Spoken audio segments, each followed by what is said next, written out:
आप सबको मसीह network channel में फिर से स्वागत है। आज हम जानेंगे कि एक मसीह विश्वासी को क्या करना चाहिए यदि उसकी शादी एक अविश्वासी से हुई है।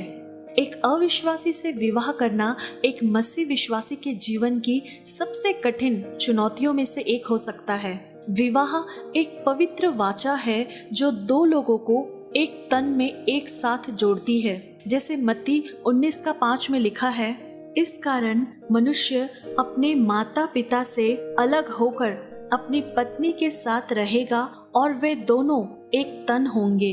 एक विश्वासी और एक अविश्वासी के लिए शांतिपूर्ण अच्छा भाव से रहना बहुत कठिन हो सकता है। यदि विवाह के बाद एक साथी ईसाई बन जाता है तो दो अलग अलग अधिकारियों के अधीन रहने में संघर्ष शीघ्र ही स्पष्ट हो जाता है। अक्सर इस स्थिति में ईसाई शादी से बाहर निकलने का रास्ता तलाशेंगे। इस बात से आश्रित होंगे कि यह एकमात्र तरीका है जिससे वास्तव में परमेश्वर को सम्मान मिलता है। हालांकि उसका वचन इसके विपरीत कहता है। न केवल हमारी स्थिति में संतुष्ट होना बहुत महत्वपूर्ण है, बल्कि हमारी चुनौतीपूर्ण परिस्थितियों में से उसकी महिमा करने की तरीकों की तलाश करना भी है।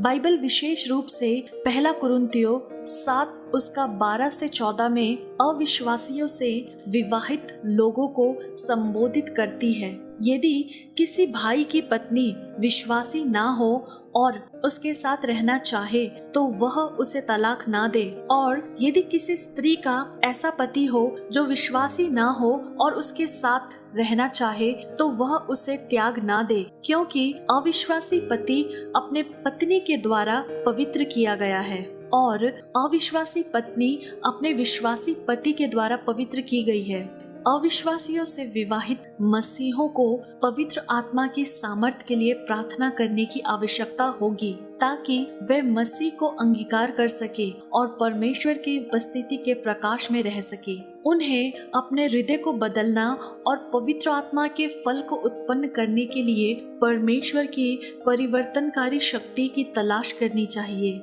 एक मसीही पत्नी को अपने अविश्वासी पति के प्रति भी एक आज्ञाकारी हृदय होना आवश्यक है और उसे ऐसा करने के लिए सक्षम करने के लिए उसे परमेश्वर के करीब रहने और उसके अनुग्रह पर भरोसा करने की आवश्यकता होगी। मसीह एकांत जीवन जीने के लिए नहीं है। उन्हें चर्च और बाइबल अध्ययन समूहों जैसे बाहरी स्रोतों से सहायता प्राप्त करने की आवश्यकता है। एक अविश्वासी से विवाहित होने से रिश्ते की पवित्रता में कोई बदलाव नहीं आता। इसीलिए यह प्रत्येक मसीही विश्वासी की प्राथमिकता होनी चाहिए कि वह अपने जीवन साथी के लिए प्रार्थना करे और अच्छा उदाहरण स्थापित करे जिससे मसीह का प्रकाश उज्जवल रूप से चमके। 1 पत्रस 3 उसका 1 और 2 में, हे पत्नियों, तुम भी अपने पति के अधीन रहो, इसलिए कि यदि इनमें से कोई ऐसे हो जो वचन को ना मानते हो